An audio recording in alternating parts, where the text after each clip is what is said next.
जब मैंने इस्तीफा दिया तो इसके पीछे का कारण था कि पिछले संगठन के एक लखनऊ में एक प्रोग्राम था, कैडर कैंप था, तो उनका नाम मैं नहीं लेना चाहता, उनका नाम लेके मैं मेरा जायका नहीं खराब करना चाहता।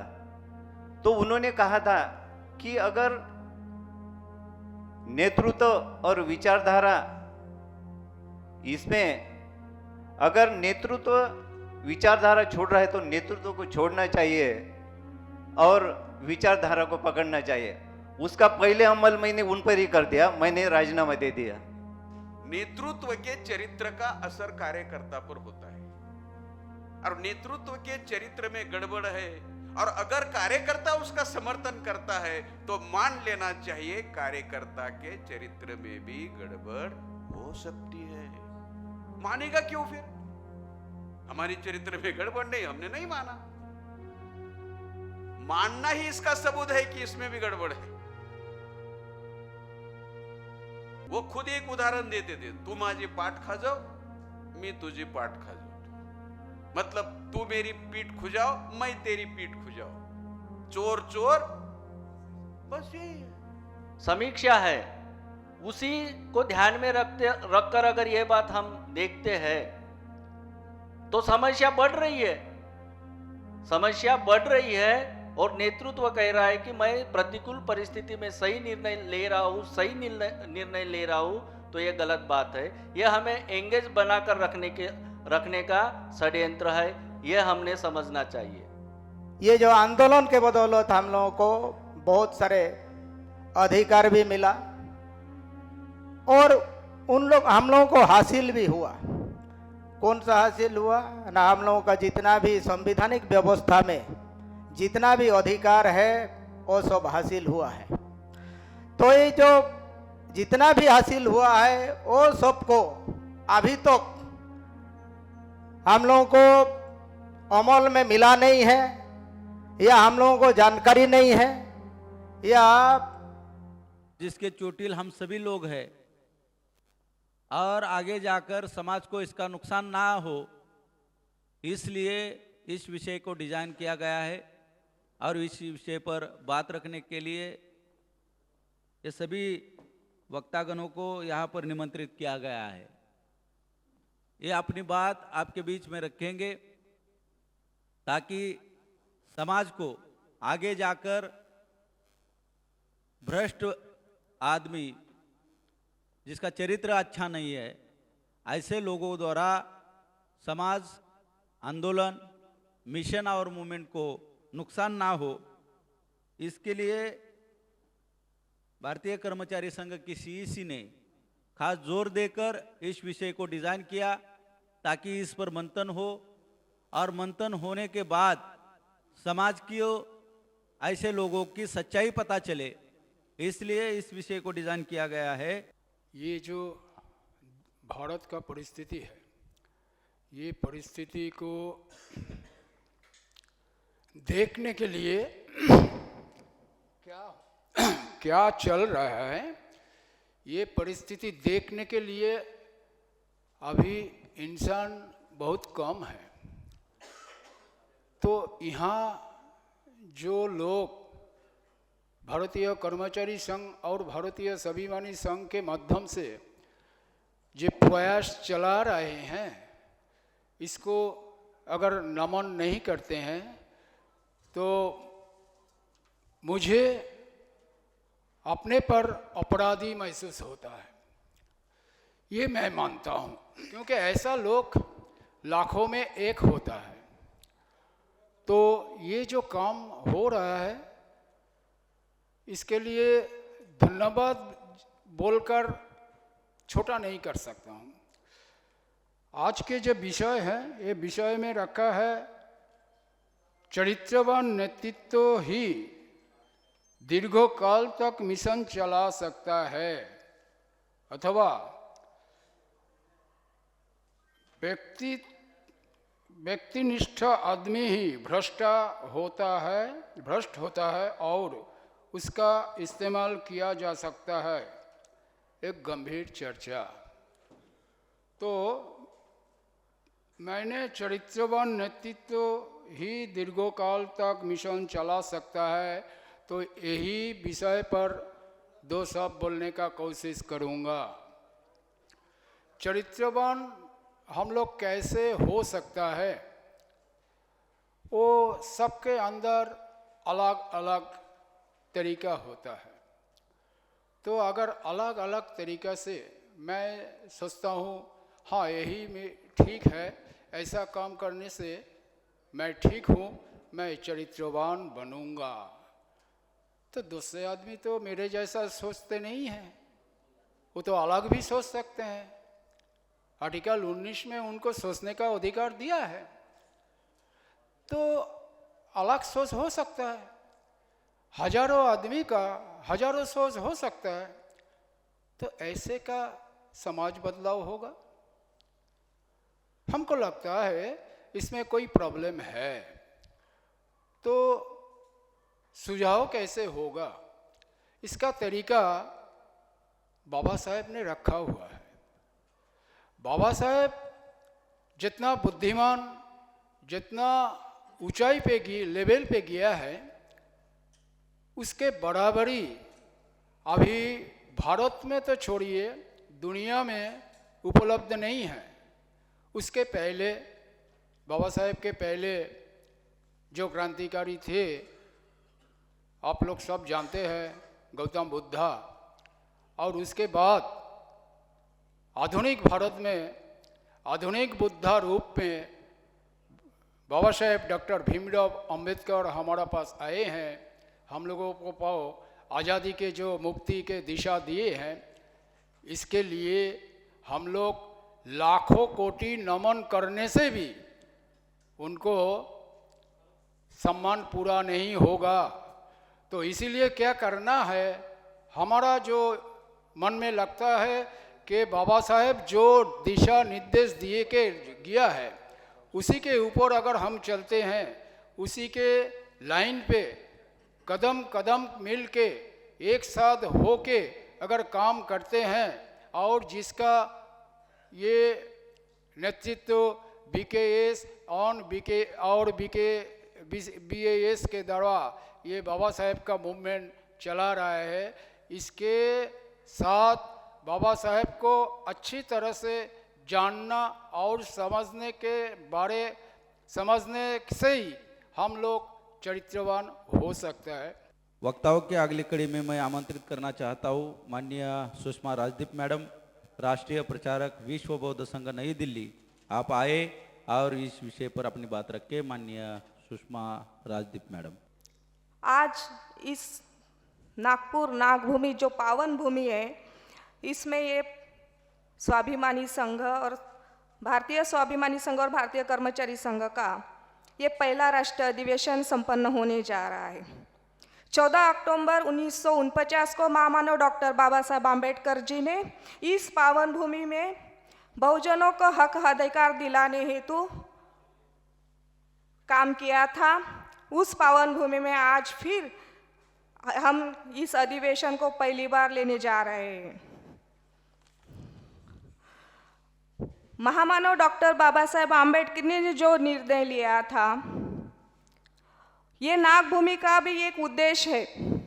ये नागों की नागभूमि है, नागवंशों की नागभूमि है, इसीलिए हमने ये पहला अधिवेशन लेने के लिए ये नागपुर चुना। हम इस नागभूमि में जो पहले सत्र में दूसरे दिन का पहला सत्र है और विषय चर्चा में रखा है, चरित्रवान नेतृत्व दीर्घकाल तक मिशन चला सकता है।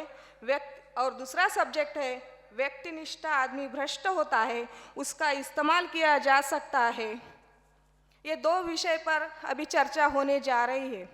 लिखावट में ये विषय जो है, जो सरल दिखाई दे जा रहे हैं, लेकिन जब क्रांति प्रतिक्रांति हुई और हमारे महापुरुषों ने जब प्रतिक्रांति की, तब उनके सामने चरित्र का विषय था या नहीं था, ये अब हमें पता नहीं है।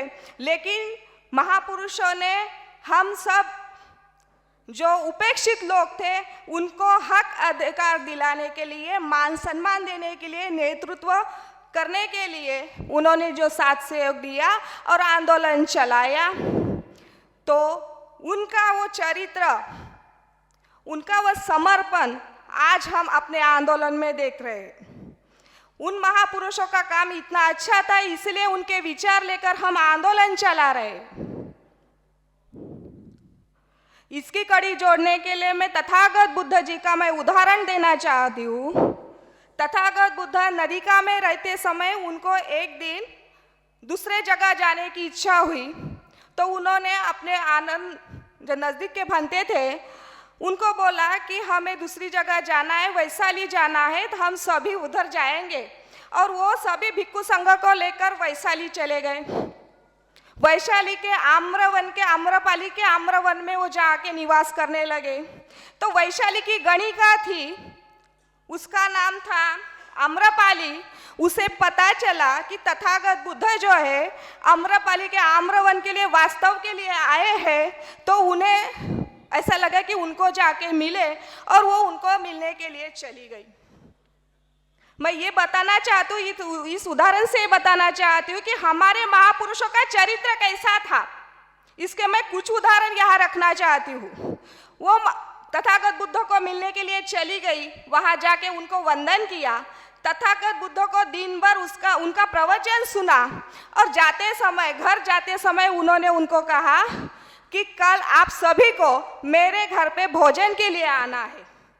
तथागत बुद्ध ने मान हिलाकर परमिशन दे दी और वो वहां से चली गई।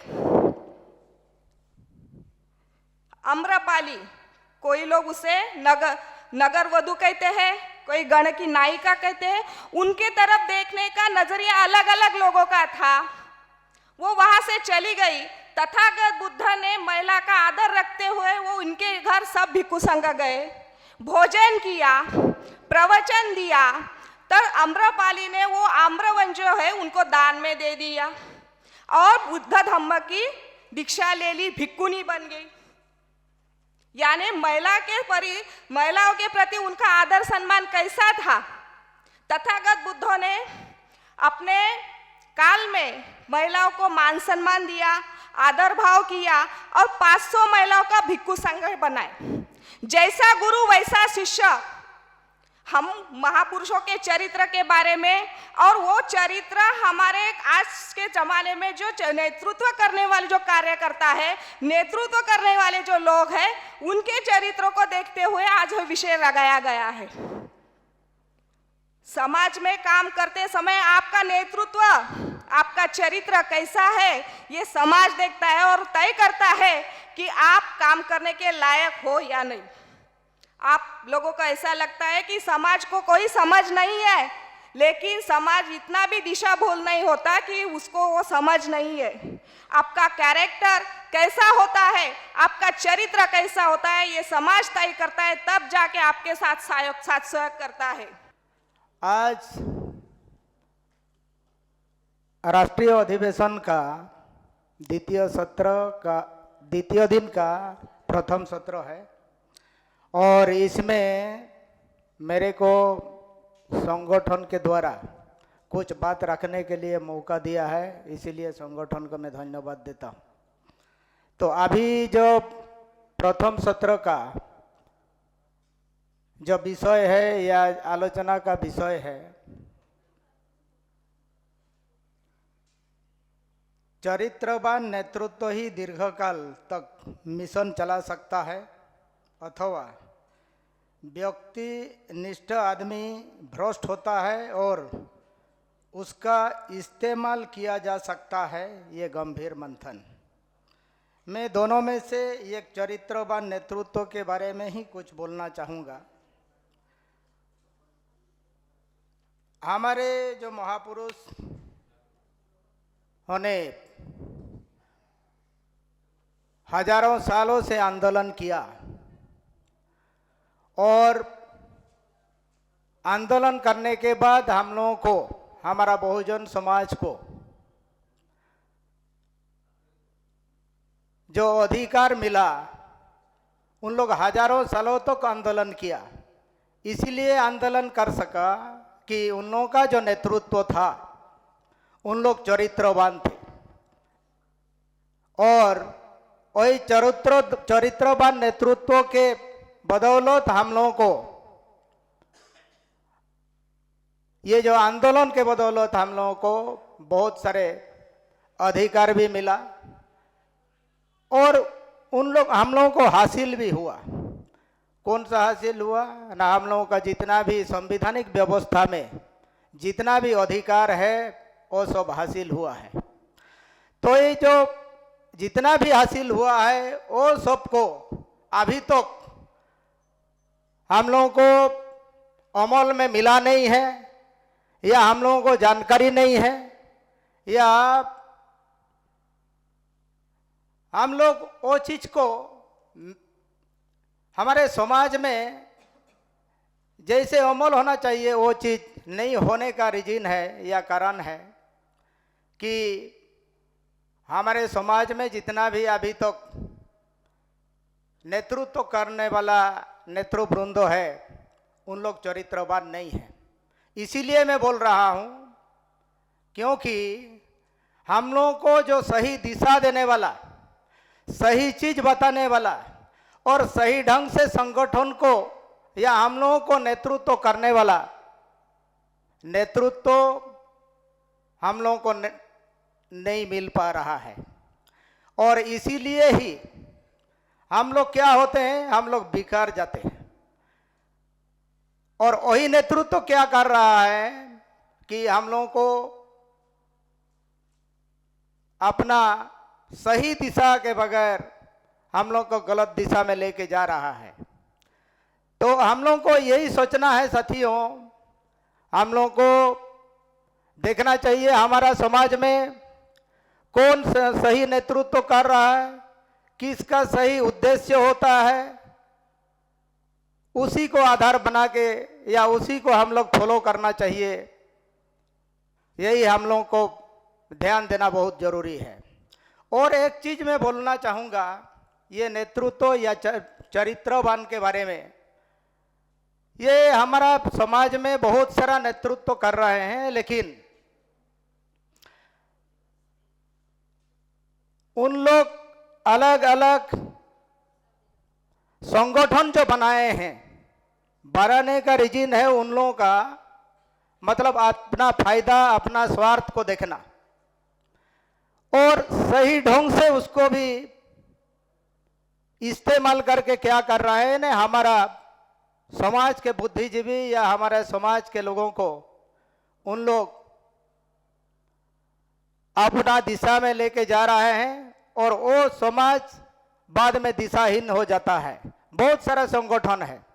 और एक चीज मैं बोलना चाहूँगा कि सही उद्देश्य लेके सही समय पर अगर हम लोग उस उद्देश्यों को पूर्ति के लिए अगर काम नहीं कर रहे हैं, वो भी एक चरित्रहीन का एक तो लक्षण होता है।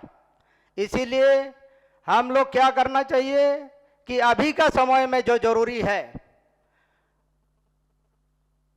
उसी को ध्यान में रखते हुए हम लोगों को काम करना बहुत जरूरी है। और हम लोग अपना विचार, अपना सोच और अभी का समय में जो जरूरी है वो सोच को, वो विचार को या अभी का परिणाम को समाज में रखना बहुत जरूरी है।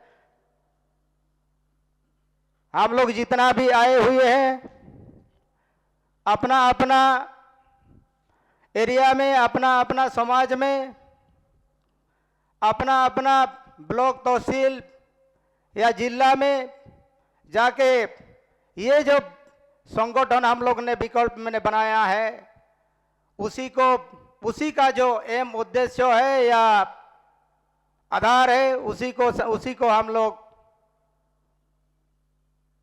समाज के सामने में, लोगों के सामने में उपस्थापन करेंगे। और आने वाला दिन में ये संगठन के साथ, यही विचारधारा के साथ जोड़ के हमारा जो उद्देश्य है उसको पूरा करने के लिए कोशिश करेंगे। और ज़्यादा मैं बोलना नहीं चाहता हूँ, मेरा समय अध्यक्षता जी को देना चाहूँगा। इतना ही बोल के मेरा वाणी को विराम देता हूँ। आप लोगों ने सुना। जौहर, जय मूल निवासी, धन्यवाद। साथियों, जो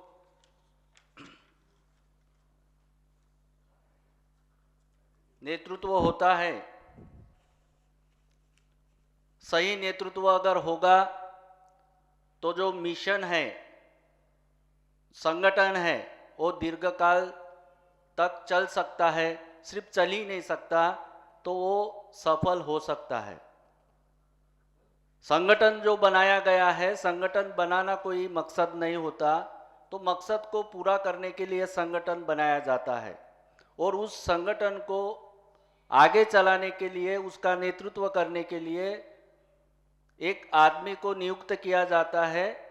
जो आदमी उस संगठन को चलाता है, उसका नेतृत्व करता है और समाज में लोगों की जो समस्याएं है, समाज की जो समस्या है, उसको सुलझाते हुए वो आगे बढ़ता है।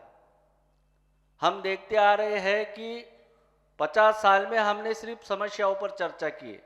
इतनी चर्चा की है, इतनी चर्चा की कि 50 साल में जो नहीं था वो 50 साल के बाद में हो गया है। और नेतृत्व की व्याख्या करते समय बताया जाता है कि प्रतिकूल परिस्थिति में सही निर्णय जो लेता है वही नेतृत्व होता है। अगर हम इस कोटेशन को, इसकी समीक्षा करते हैं तो हम देखते हैं कि प्रतिकूल परिस्थिति जितनी पहले नहीं थी उससे ज़्यादा प्रतिकूल परिस्थिति बन गई है। फिर भी नेतृत्व करने वाले लोग कहते हैं कि प्रतिकूल परिस्थिति में सही निर्णय जो लेता है वही नेतृत्व होता है। तो प्रतिकूल परिस्थिति तो दिन ब दिन बढ़ती जा रही है, फिर तुम निर्णय कौन सा ले रहे? इसका मतलब जो निर्णय लिया जा रहा है वो प्रतिकूल परिस्थिति को और ज़्यादा तीव्र करने के लिए और ज़्यादा जटिल करने के लिए निर्णय लिया जा रहा है। इसका मतलब ये होता है कि वह नेतृत्व जो है वो भ्रष्ट नेतृत्व है। जो भ्रष्ट नेतृत्व होता है, अगर वो सही निर्णय लेता है तो समाज की जो समस्या है, लोगों की समस्या है, वो कम होनी चाहिए। लेकिन अगर जैसे हम उदाहरण देते हैं कि लाखों संगठनाएं हैं तो उस मान से समाज की लोगों की समस्या भी कम होनी चाहिए। अगर समस्या भी बढ़ रही है, संगठन भी बढ़ रहे हैं, नेतृत्व करने वाले लोग भी बढ़ रहे हैं, तो इसका मतलब वो संगठन और नेतृत्व सही दिशा में काम नहीं करता।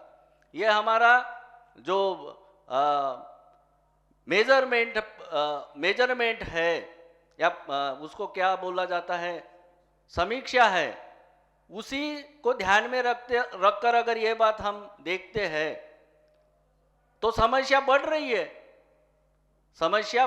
है और नेतृत्व कह रहा है कि मैं प्रतिकूल परिस्थिति में सही निर्णय ले रहा हूँ, तो ये गलत बात है। ये हमें एंगेज बनाकर रखने का षड्यंत्र है, ये हमने समझना चाहिए।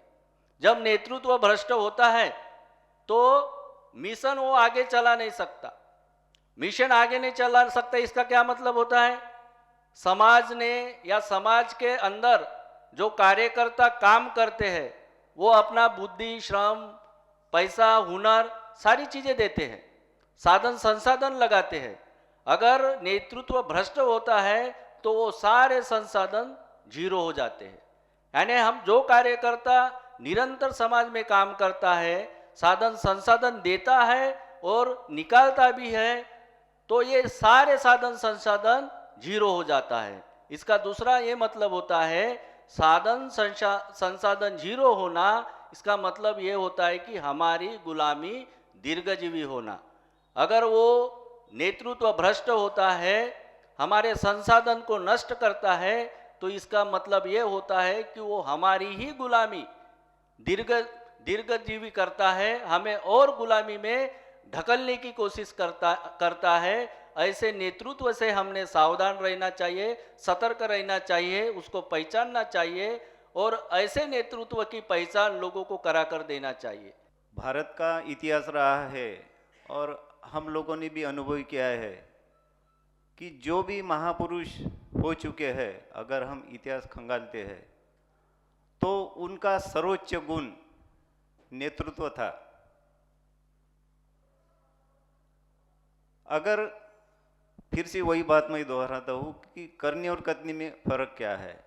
लोग उन्हीं लोगों को फॉलो करते हैं जिनका चरित्र बेदाग होता है, साफ होता है।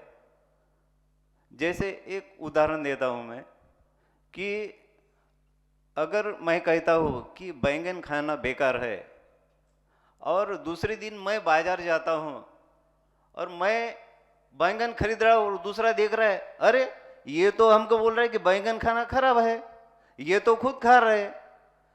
ऐसा करनी और कथनी में फर्क नहीं होना चाहिए।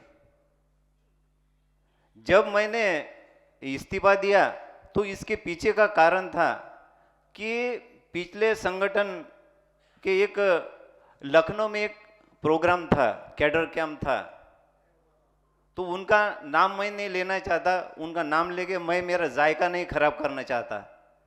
तो उन्होंने कहा था कि अगर नेतृत्व और विचारधारा, इसमें अगर नेतृत्व विचारधारा छोड़ रहा है तो नेतृत्व को छोड़ना चाहिए और विचारधारा को पकड़ना चाहिए।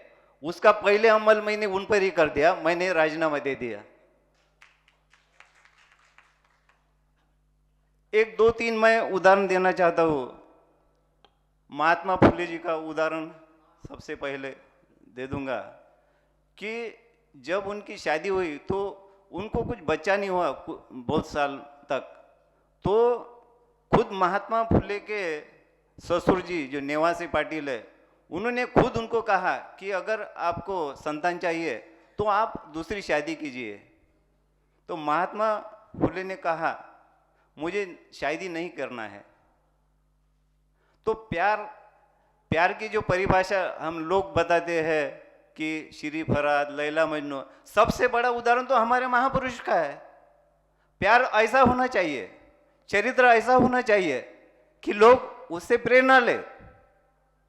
दूसरा उदाहरण मैं डॉक्टर बाबा साहब अम्बेडकर का देना चाहूँगा कि एक बार वो दिल्ली में बहुत बीमार पड़े, तो सविता कबीर, उनकी शादी तब होने वाली थी, तो उन्होंने लेटर लिखा उनको कि मैं आ जाओ क्या वहाँ। तो बाबा साहब ने तुरंत जवाब दे दिया, नहीं, यहाँ बिल्कुल नहीं आना है। कि बाबा साहब अपने चरित्र को इतना महत्व देते थे कि मेरे ऊपर कोई उंगली मत, इस वजह से किसी ने उंगली नहीं उठाना चाहिए, इसलिए उन्होंने उनको मना कर दिया। महापुरुषों की जो कथनी और करनी में जो फर्क है वो यह है, वो जैसा बोलते थे वैसा आचरण में लाते थे, इसलिए लोग उनको फॉलो करते थे या कोई भी महापुरुष को फॉलो करते हैं। दूसरा उदाहरण कांशीराम जी का देना चाहूँगा, जिन्होंने संगठन में आने के बाद, संगठन में काम करने के वक्त एक जाहिर किया था कि मैं जिंदगी में कभी शादी नहीं करूँगा, आजीवन वो कुंवारे रहे। लेकिन इतने सालों में मरते दम तक उन पर कभी चारित्र को लेकर कभी आरोप नहीं आया। तो महापुरुष कैसे बनते हैं कि उनको फॉलो क्यों करते हैं हम लोग? क्योंकि सबसे बड़ा चरित्र होता है उनका कैरेक्टर, वो अगर बेदाग होता है तो ही लोग फॉलो करते हैं। हमारे जितने भी महापुरुष हैं उन्होंने सबसे ज़्यादा तवज्जो अपने चरित्र को दी।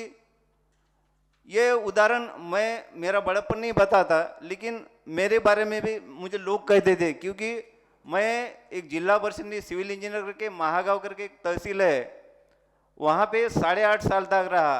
और वो तालुके का ऐसा इतिहास है कि वहाँ पे कोई भी अफसर 2 साल के ऊपर नहीं रहा, चाहे तहसीलदार हो, डिप्टी इंजीनियर हो, बीडीओ हो। मैं 8.5 साल तक रहा और बेदाग वहाँ से रिटायर्ड हो गया। और महागांव के इतिहास में मेरा 8 बार, क्या बोलते वो उसको, नहीं नहीं नहीं, निरोप समारंभ वो सेंड ऑफ 8 बार हो गया। वो लोग बता रहे थे कि ऐसा आप पहले अफसर हो गए जिनका 8 बार कार्यक्रम हुआ, निरोप समारंभ हुआ। तो कुछ लोग बोलते थे साहब आप इतने दिन भर आपके फोन चालू रहते हैं, आप हर लोगों से बात करते हो, ऐसा कैसा हो सकता है? तो मैंने कहा कि मैं एक सामाजिक संगठन से जुड़ा हुआ हूँ और मेरा काम है लोगों को जोड़ना। केवल बोलने से भी आपका चरित्र लोगों को ध्यान में आता है। अगर हाँ आपका काम 2 काम कम होंगे दिन में, लेकिन कोई नाराज होकर नहीं जाता था। इसलिए मुझे 8.5 साल में कभी तकलीफ नहीं हुई और इसका सारा श्रेय जाता है संगठन की विचारधारा को। आज मैं क्यों जुड़ा हूँ इस संगठन से? मैं जब इस संगठन से जुड़ा तो मुझे सबसे बड़ा चारित्र लगा, बेदाग चारित्र वाले अगर लोग यहाँ हैं तो हम बेशक काम कर सकते हैं। अगर काम करना है तो छुप छुप के मत करो, डंडे की चोट पर करो, वो लोगों को दिखना चाहिए। कौन मैनेज होता है?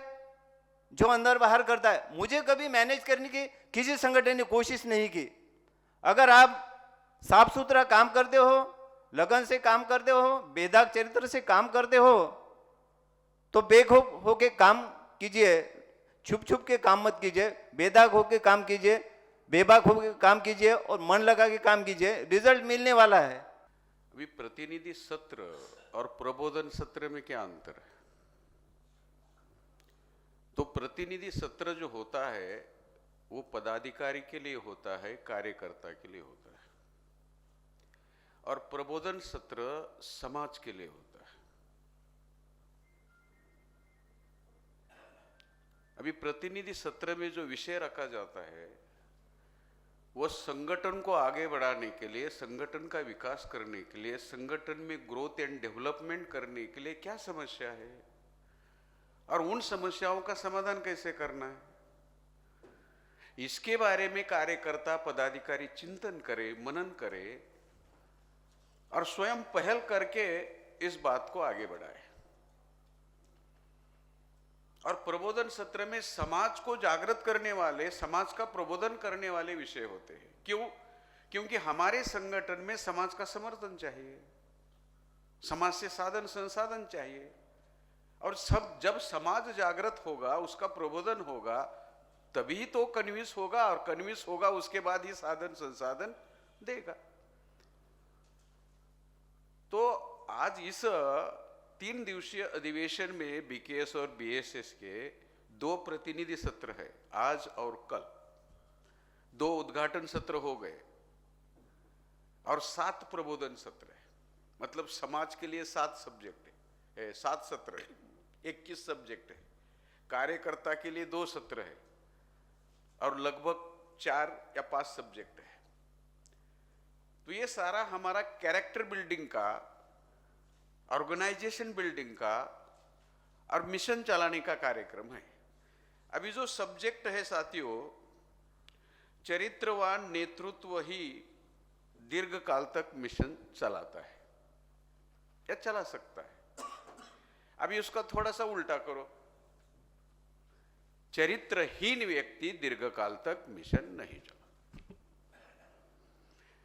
समझने के लिए और समझाने के लिए कई तरीकों का उपयोग किया जा सकता है। विषय क्या है? हम कभी भी निगेटिव सब्जेक्ट नहीं रखते। विषय है चरित्रवान व्यक्ति ही दीर्घकाल तक मिशन को चला सकता है। अब इसका थोड़ा उल्टा करो, अगर व्यक्ति चरित्रहीन हो तो दीर्घकाल तक मिशन नहीं चला सकता। इसका मतलब यह हमें मिशन चलाना है, दीर्घकाल तक चलाना है, तो इसलिए चरित्र का होना जरूरी है। अपनी हर बात लोगों को समझनी चाहिए, कन्विंस होना चाहिए सुनने वाला, और उसको लगना चाहिए ये सही है, यही सही है, केवल यह सही नहीं, यही सही है। दूसरा सब्जेक्ट है कि अगर व्यक्ति उद्दिष्टनिष्ठ है, व्यक्ति अगर आप व्यक्तिनिष्ठ हो तो भ्रष्ट हो, या व्यक्तिनिष्ठ आदमी भ्रष्ट होता है। इसका दूसरा मतलब यह निकलता है, अगर आप व्यक्तिनिष्ठ नहीं हो और उद्देश्यनिष्ठ हो तो आप भ्रष्ट नहीं हो। तो विषय इसलिए लगाया है कि आपको व्यक्तिनिष्ठ नहीं होना चाहिए, उद्देश्यनिष्ठ होना चाहिए। आज तक हमने भोक्ता व्यक्तिनिष्ठ होने के कारण हम खुद को केडर कहते हैं और हम भी व्यक्तिनिष्ठ बन गए थे। मैं और माननीय चंद्र रेकवाल साहब, इनकी अनुमति से हम दोनों के बारे में आपको अनुरोध है, अगर हमारी कोई भी गलती होगी तो आपको हमारी नजर में सबके सामने लाने। हम खुद कहते हैं अभी, खुद अपने से। और यहां तो लोग ऐसे हैं, गलती पकड़े जाने पर भी कबूल नहीं करते। और हम जब से यहां आए हैं, मतलब संगठन ये शुरू हुआ है, तब से लेकर आज तक हमारे बोलचाल में, हमारे व्यवहार में, महिलाओं के साथ के व्यवहार में, पुरुषों के साथ के व्यवहार में, जूनियर के साथ के व्यवहार में, कार्यकर्ता के साथ के व्यवहार में, अगर कोई भी चीज आपको संगठन विरोधी, उद्देश्य विरोधी लगती है, तुरंत बोल दो। और ये हमारी तरफ से आपको अधिकार है, तभी तो कुछ बदलेगा ना, अन्यथा कुछ नहीं बदलेगा। अपील में यही मैंने लिखा है, क्योंकि हम गलत करना ही नहीं चाहते और हमारे ब्लड ग्रुप में वो नहीं है। इसलिए विषय जैसे नाना चौहान बार बार कह रहे हैं, बहुत सोच समझ कर लगाए हैं और किसी के सामने अपनी ही नाक काट कर किसी को अशुभ चिंतने के लिए विषय नहीं लगाए, हमारे संगठन को बढ़ाने के लिए लगाए कि यह हमारे अंदर ना हो, क्योंकि इस परेशानी की वजह से हम बाहर आए हैं, तो यही परेशानी हमारे अंदर ना हो। बोलते समय भी आप गौर से हमें सुनो, ध्यान से सुनो। अगर कोई गलती होती है, अगर कोई चूक होती है, अगर कोई मिस्टेक होती है, अगर कोई गलत शब्द का इस्तेमाल हमारी ओर से होता है, तो अकेले में बात करो हमसे, यस ठीक नहीं। हमारे तहसील का एक कार्यकर्ता था, मुझसे सीनियर था, ओबीसी था। अभी महाराष्ट्र में जो धोबी है महाराष्ट्र में, वो ओबीसी है और महाराष्ट्र के बाहर वो एससी में है और बहुत बढ़िया कार्यकर्ता था। वो एक बार मुझे मिल गए। वो पहले शिवसेना में 25 साल काम किया था और हमारे कन्विंसिंग की वजह से वो हमारे साथ काम कर रहे थे। तो एक बार मुझे उसने कहा, सर एक बात बोलो। मैं बोल दीजिए, क्योंकि मैं हमेशा एक बात बोलता था केडर कैंप में, भाषण में, जब भी मौका मिलता था या विषय के संदर्भ आता था तब, क्या जैसी माँ वैसी बेटी, वो मराठी में था, जैसी खान वैसी मिट्टी, जैसा बाप वैसा बेटा और जैसा कुम्हार वैसा लोटा। अभी मराठी में बोलता था। तो उन्होंने मुझे कहा, सर बाकी ठीक है, लेकिन जैसा कुम्हार वैसा बेटा आपको नहीं कहना चाहिए। मैंने तब से आज तक बंद किया। अकेला ही आदमी सोचता, ऐसा नहीं होता ना, आप भी और आप ज्यादा सोचते हो हमारे से। तो बिल्कुल कोई भी झिझक ना रखते हुए हम लोगों को भी, हम भी कोई खुदा नहीं, भगवान नहीं है, हम भी इंसान है, आप जैसे मिट्टी के बने हुए, तो हमसे भी गलती हो सकती है, लेकिन अगर होती है तो हमके नजर में लाओ। और आपने नजर में लाई और हमने उसको दुरुस्त नहीं किया, दूसरी बार लाओ, दूसरी बार भी नहीं किया, तीसरी बार लाओ, तीसरी बार भी नहीं किया, लात मार दो, बस हो गया ना। अपने से कह रहे हम और इनकी अनुमति लेकर कह रहे, क्योंकि हमें गलत करना नहीं। तो जो पहला विषय है साथियों, चरित्र बहुत महत्वपूर्ण है। व्यक्तिगत जीवन में महत्वपूर्ण है, सामाजिक जीवन में महत्वपूर्ण है, संगठन में महत्वपूर्ण है, कार्यकर्ता का चरित्र महत्वपूर्ण है, पदाधिकारी के जीवन में चरित्र होना महत्वपूर्ण बात है, और नेतृत्व के जीवन में भी चरित्र महत्वपूर्ण है। चरित्र के बगैर आप महान काम नहीं कर सकते। कोई भी महान काम अगर करना चाहते हो तो आपको चरित्र, आपके पास चरित्र होना चाहिए और स्पॉटलेस कैरेक्टर होना चाहिए। एक केरल का आदमी है, इतिहासकार, अभी मुझे उसका नाम याद नहीं आ रहा, उसका एक टीवी पर इंटरव्यू था, किसी चैनल वालों ने उसकी मुलाकात ली, इंटरव्यू लिया, और वो छत्रपति शिवाजी महाराज के बारे में था। तो उन्होंने शिवाजी महाराज आगे क्यों गए? एक सरदार का लड़का शिवाजी महाराज था, कोई राजा वगैरह नहीं था। शाहजी राजे भोसला ये सरदार था, और एक सरदार का लड़का शिवाजी महाराज इतना आगे कैसे गया? मुगलों को क्रॉस किया, अंग्रेजों को क्रॉस किया, ब्राह्मणों को क्रॉस किया, सबको क्रॉस करके आ गया। क्यों? तो उन्होंने कई कारण बताए, उसमें एक नंबर का कारण बताया, छत्रपति शिवाजी महाराज का कैरेक्टर स्पॉटलेस था, बेदाग चरित्र था। हमारा स्पॉटी है, स्पॉटी समझते हो? ढगळलेलं, मतलब उसमें ऐसा सफेद कोई दिखाई नहीं देता। तो ऐसा नहीं होना चाहिए, हमारा कैरेक्टर स्पॉटलेस होना चाहिए। क्यों नहीं होना चाहिए? एक कहावत है मराठी में, यथा राजा तथा प्रजा, जैसे अभी मैडम ने कहा, यथा राजा तथा प्रजा, मतलब जैसा राजा वैसी प्रजा। अब इसको जोड़कर ये भी देख लो, जैसा नेता वैसा कार्यकर्ता, और जो जैसा नेता वैसा कार्य करता है वही कार्यकर्ते उधर है। क्योंकि नेतृत्व के चरित्र का असर कार्यकर्ता पर होता है, और नेतृत्व के चरित्र में गड़बड़ है, और अगर कार्यकर्ता उसका समर्थन करता है तो मान लेना चाहिए कार्यकर्ता के चरित्र में भी गड़बड़ हो सकती है। मानेगा क्यों फिर? हमारी चरित्र में गड़बड़ नहीं, हमने नहीं माना। मानना ही इसका सबूत है कि इसमें भी गड़बड़ है।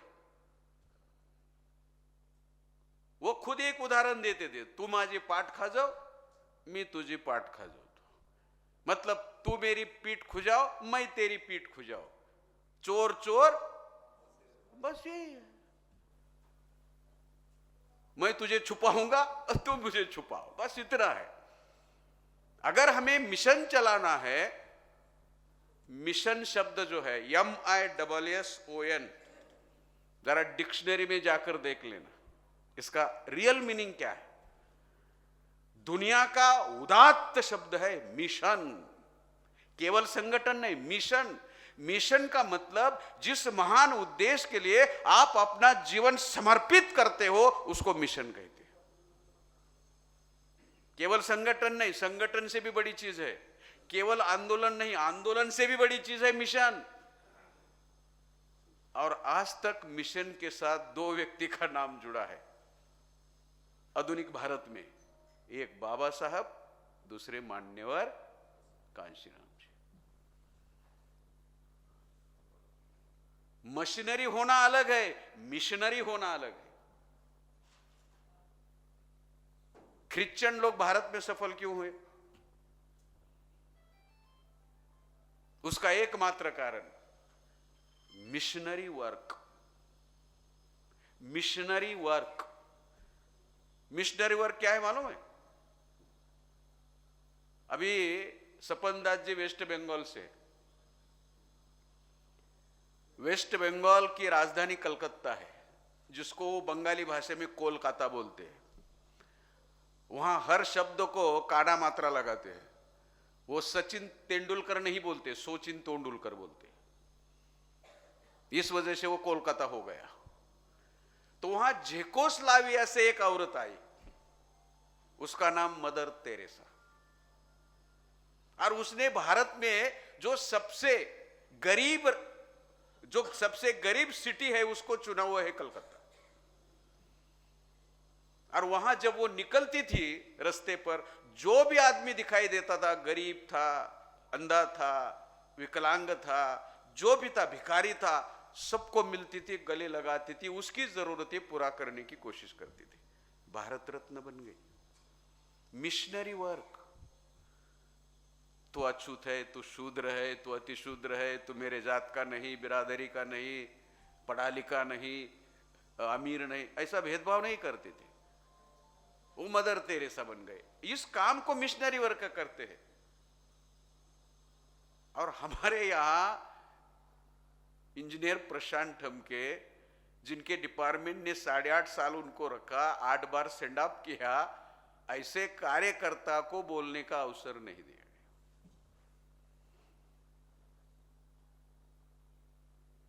मतलब बीच वाले जो लोग होते हैं ना, वो उसी कैरेक्टर वाले होते हैं। ऐसा नहीं होना चाहिए। कैरेक्टर को सबसे ज्यादा तवज्जो देनी चाहिए, सबसे ज्यादा महत्व देना चाहिए। ऐसा कहा जाता है इंग्लिश में, wealth is gone, nothing is gone. Health is gone, something is gone. Character is gone, everything is gone. अगर आपकी सेहत को कुछ हुआ है, संपत्ति को कुछ हुआ, या संपत्ति चली गई, कुछ नहीं हुआ, कमा सकते हैं। हेल्थ खराब हुआ, थोड़ा नुकसान है, लेकिन दुरुस्त किया जा सकता है। लेकिन कैरेक्टर खराब हो गया, खत्म। महिलाओं के बारे में हमेशा कहा जाता है, महिलाओं की इज्जत कांच के शीशे की तरह होती है। एक बार टूट जाती है तो बाद में उसको जोड़ना असंभव है। गई, टूट गई, वो गई। अभी महिलाओं के बारे में कहा जाता है, वो इज्जत कौन लूटता है, उसका क्या, उसको क्यों, क्या बोलते, उसको कंसेशन क्यों, उसको कंसेशन क्यों? मतलब उसको कोई, उसकी कोई इज्जत ही नहीं है, उसको अलाउड है क्या ये करने के लिए? क्यों? और महिलाओं के बारे में, क्योंकि इज्जत का, या इज्जत से रहने का, या इज्जत की रखवाली करने का, या इज्जत का जतन करने का काम, ठेका महिलाओं ने लिया है, पुरुषों ने नहीं लिया है। पुरुषों को नहीं जरूरत लगती है। समाज में चरित्र दिखाई देता है, शीशे में चित्र दिखाई देता है। हम अभी आए यहां, कपड़े पहनने के बाद 2-4 बार तो शीशे में देखा होगा, तो चित्र दिखाई देता है कि आप कैसे दिखते हो। लेकिन समाज में आपका चरित्र दिखाई देता है, आप कैसे जीते हो, आप कैसे व्यवहार करते हो। तो हमारा समाज में जीने का जो तरीका है वो सही होना चाहिए, क्योंकि हमारा चरित्र समाज में दिखाई देता है। अभी मैं आपको 2 आंखों से देख रहा हूं, और आप लगभग 200 है, और आप मुझे 400 आंखों से देख रहे हो। कौन ज्यादा देख रहा है? आप ज्यादा देख रहे हो। मेरी हर चीज आपको दिखाई देती है, मेरे हर गेस्चर का, हाथ का, बोलने का, आवाज का, हर चीज का आप निरीक्षण कर सकते हो।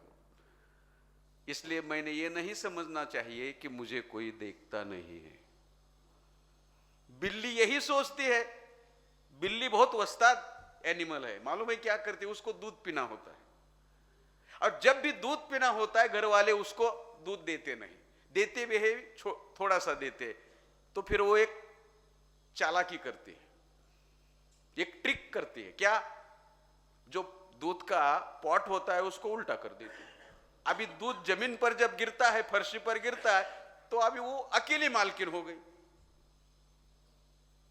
कौन पीता है फिर उसका? लेकिन जब वो दूध पीती है तब अपनी ही आंख मूंद लेती है, अपनी आंखें बंद कर देती है, और उसको लगता है कि मुझे कोई देखता ही नहीं है। ऐसे कैसे? पूरा परिवार देखता है, लेकिन वो दूध खराब हो चुका है, उसको उठाते नहीं। तो अभी बिल्ली पी रहे तो पीने दो, ऐसा सोचकर परिवार चुप बैठता है। हमारा तो पूरा सत्यानाश मिशन का हुआ है। आगे आप लोगों ने हमारे बारे में ऐसा नहीं करना चाहिए। केवल मैं और इकबाल साहब के नहीं, हमारे जितने भी राष्ट्रीय पदाधिकारी है, प्रदेश पदाधिकारी है, हमारे बीएसएस, बीकेएस, सहयोगी संघ, उन सभी के बारे में आपको ऐसा बिल्ली की तरह काम नहीं करना चाहिए। केवल देखने का काम नहीं करना चाहिए। गलत है, भले ही सबके सामने मत कहो, अकेले में कहो, 1 बार 2 बार, और 2 बार अकेले में नहीं सुना तो सबके सामने, तीसरी बार सबके सामने कहो। बंद ही हो जाएगा ना मामला। और ये हमारा नेताओं का कमीनापन का मामला समाज ही बंद कर सकता है, दूसरा कोई बंद नहीं कर सकता। समाज ही बंद कर सकता है इसको। हमने देखा है, कोई बंद नहीं कर सकता है। गलती पकड़े जाने पर भी गलती हुई है ऐसा जो मानते नहीं, कबूल नहीं करते, बुद्ध कहते हैं उनमें कोई सुधार संभव नहीं है। और जिसमें सुधार ही संभव नहीं, हमारे केडर कहते आज नहीं तो कल सुधार होगा, और ये केडर है। और जिनमें सुधार ही संभव नहीं, उसके लिए क्या कहते, आज नहीं तो कल सुधार होगा। कैसे होगा? जब तक मेरे ऊपर बारी नहीं आती, खुद के ऊपर बारी नहीं आती, तब तक वो ऐसा सोचते, और जब खुद पर आती है तो अरे नहीं ये गलत है। चरित्र को बहुत संभालना होगा, चरित्र के ऊपर बहुत ध्यान देना होगा, और चरित्र के बारे में बहुत गंभीर होना होगा, तभी हम इसको बचा सकते हैं। हम बोलते यहां है, लोग सुनते हैं, हम आवेशपूर्ण जोशपूर्ण भाषा में बोलते हैं, लोगों को प्रेरित करते हैं, लोगों से तालियां बजवाते हैं, हमें लगता है कि बहुत लोग खुश हो गए। फिर वही लोग आपको रेलवे स्टेशन पर देखते हैं, बस अड्डे पर देखते हैं, चौराहे पर देखते हैं, बाजार में देखते हैं, सब्जी मंडी में देखते हैं, शादी समारोह में देखते हैं, मेले में देखते हैं। फिर वो सोचते अरे कल तो ये बड़ी बड़ी बात कर रहा था, आज तो ये कर रहा है, कल तो बड़ी बड़ी बातें कर रहा था, आज तो ये कर रहा है। तो आप लोगों के नजरों से उतर जाते हो। कहां से भी उतरो, लोगों के नजरों से मत उतरो। और घर वालों के नजरों से तो बिल्कुल मत उतरो। अपने बेटा, अपनी बेटी, अपनी बहू, अपनी मां, बाप, बीवी, इसके नजरों से कभी नहीं उतरना। वे कुछ नहीं कर सकते, लेकिन आप गलत हो तो उनकी नजर से उतर जाते हो। ऐसा नहीं होना चाहिए। इसलिए हम लोगों ने इस मुद्दे को बहुत तवज्जो दिया है, बहुत तवज्जो देंगे, और इसके आधार पर ही काम करें। बोलना मकसद नहीं होना चाहिए साथियों। प्रोफेसर लास्की कहते हैं, करेक्ट, प्रोफेसर लास्की कहते हैं कि actions are his real thoughts and not the words which he speak. जो आदमी बोलता है वही उसका असल में विचार नहीं होता, जो आदमी व्यवहार करता है वही उसका असली विचार होता है। यही कल सज्जाद नुमानी साहब ने कहा था। हम जो व्यवहार करते हैं वही हमारा असली विचार है, बोलते हैं वो तो नकली विचार है। बड़ी बड़ी बातें बोलते हैं, इसने ये किया, उसने ये किया, और लोग तालियां बजाते, लेकिन व्यवहार क्या है आपका? बुद्धा कभी भी भिक्षुओं को अकेले छोड़ते नहीं थे। एक बार दो भिक्षुओं को साथ में, मतलब एक के साथ दूसरा भिक्षु देते थे, और प्रचार के लिए भेजा। प्रचार करते करते एक भिक्षु बीमार पड़ा, तो दूसरे भिक्षु ने उसकी एक गांव में व्यवस्था की और वापस विहार में आया, बुद्धा से मिला। तो बुद्धा ने कहा दूसरा कहाँ है? तो बोले वो बीमार पड़ गया, उनकी व्यवस्था की, वो ठीक होने के बाद आएंगे। तो बुद्धा ने कहा आप पहले जाओ, उनकी पूरी व्यवस्था करो, ठीक करो, बाद में आओ। बुद्धा ऐसा क्यों करते थे मालूम है? जब आदमी अकेला होता है तो ज्यादा गलत व्यवहार करता है, लेकिन अगर दूसरा कोई होता है तो दूसरे आदमी का उस पर अंकुश रहता है, प्रभाव रहता है, दूसरे आदमी को वो डरता है गलत करने से। इसलिए बुद्ध हमेशा कम से कम दो लोगों को साथ में रखते थे, और जब भी हमने देखा है वो अकेले ही रूम में होते थे।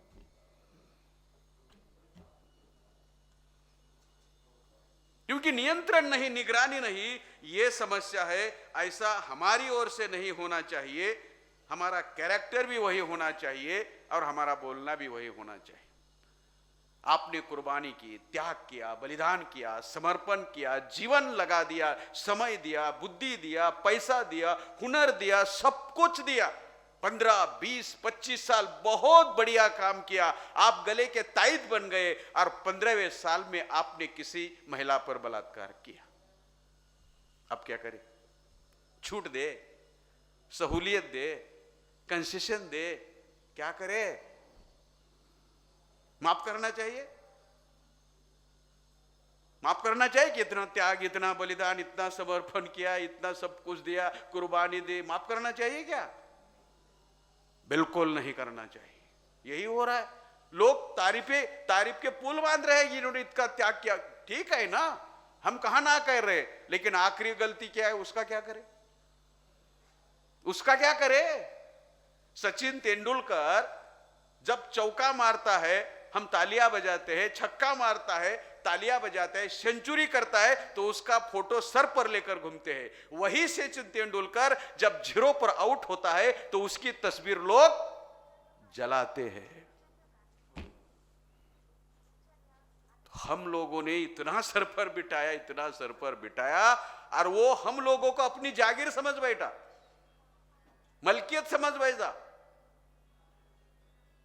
प्रजा नहीं हमें गुलाम समझ बैठा, और इसलिए जो चाहे मन चाहा व्यवहार करता रहा। ऐसा हमारे से ना हो, रेकवाल साहब, मुझसे और हमारे राष्ट्रीय पदाधिकारियों से, हर पदाधिकारी से ऐसा ना, इसलिए आपको आंख में तेल डालकर हमारी निगरानी करनी होगी, हमारे ऊपर नियंत्रण। हम खुद कह रहे हैं, कोई कहे ना कहे। चरित्र के बारे में बाबा साहब कहते हैं कि मैं बहुत पढ़ा लिखा हूं इसलिए लोग मुझे नहीं डरते, मैं बड़े समुदाय का नेतृत्व कर रहा हूं इसलिए भी मुझे लोग नहीं डरते, मैंने बहुत किताबें पढ़ी है इसलिए भी लोग मुझे नहीं डरते, मैं बहुत विद्वान हूं इसलिए भी लोग मुझे नहीं डरते, फिर लोग मुझे क्यों डरते हैं। मैं चरित्रवान हूं, मैं शीलवान हूं, और मेरे विचार खरीदे नहीं जा सकते, बेचे नहीं जा सकते, मैं कॉम्प्रोमाइज नहीं करता, इसलिए लोग मुझे डरते हैं। अगर हम बाबा साहब को मानते हैं, हमारे हर भाषण में एक दूसरे वाक्य के बाद बाबा साहब आते हैं, तो क्या हमारा चरित्र ऐसा नहीं होना चाहिए।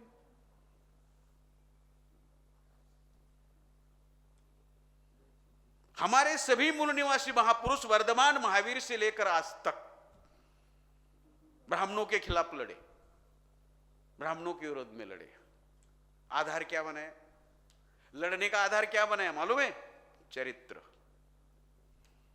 देख लेना बुद्धा का पूरा इतिहास, चरित्र के आधार पर ब्राह्मणों के विरुद्ध में लड़े, क्योंकि ब्राह्मणों के पास कोई चरित्र ही नहीं है। तो बुद्धा ने पंचशील लाया, पाणाति पाता वेरमणि सिक्का पतंग समाधि, मतलब हम हिंसा नहीं करेंगे, हिंसा करने वाला का अनुसरण नहीं करेंगे। इसका मतलब है, ऐसा क्यों कहना पड़ा बुद्धा को कि हम हिंसा नहीं करेंगे, क्योंकि उस समय हिंसा करने वाले लोग थे, कौन थे, ब्राह्मण। यही है अदिन्ना दाना वेरमणि, हम चोरी नहीं करेंगे, उस समय चोरी वो करते थे। यही है मिच्छाचारा, कामेशु मिच्छाचारा वेरमणि, व्यभिचार नहीं करेंगे, करते थे वो।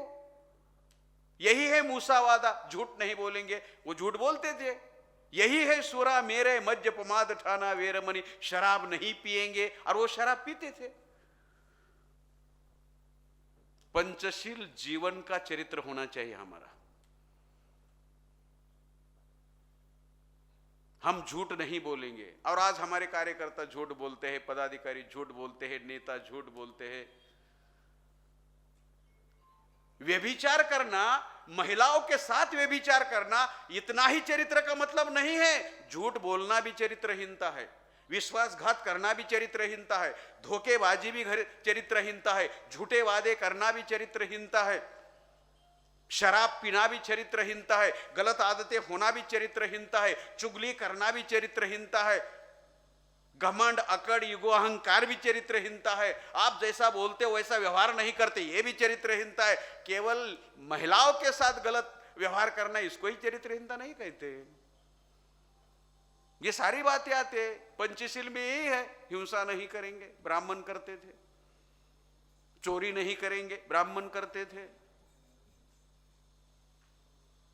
परस्त्री को माता मानेंगे।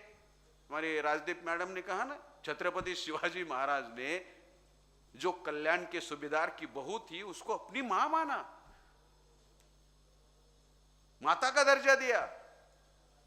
शिवाजी महाराज बहुत सुंदर थे, जिजाऊ उससे भी ज्यादा सुंदर थी, उनसे भी ज्यादा, फिर भी छत्रपति शिवाजी महाराज ने उनकी ओर देखकर कहा, अशीच सुंदर असती अमुची माता रूपवती, अमीही झालो असतो सुंदर वदले छत्रपती। अगर मेरी मां भी इतनी सुंदर होती तो मैं भी सुंदर होता। और उन्होंने ये सुंदर है, कल्याण के सूबेदार की बहू है, इसलिए आपको नजराना के रूप में पेश कर रहे थे।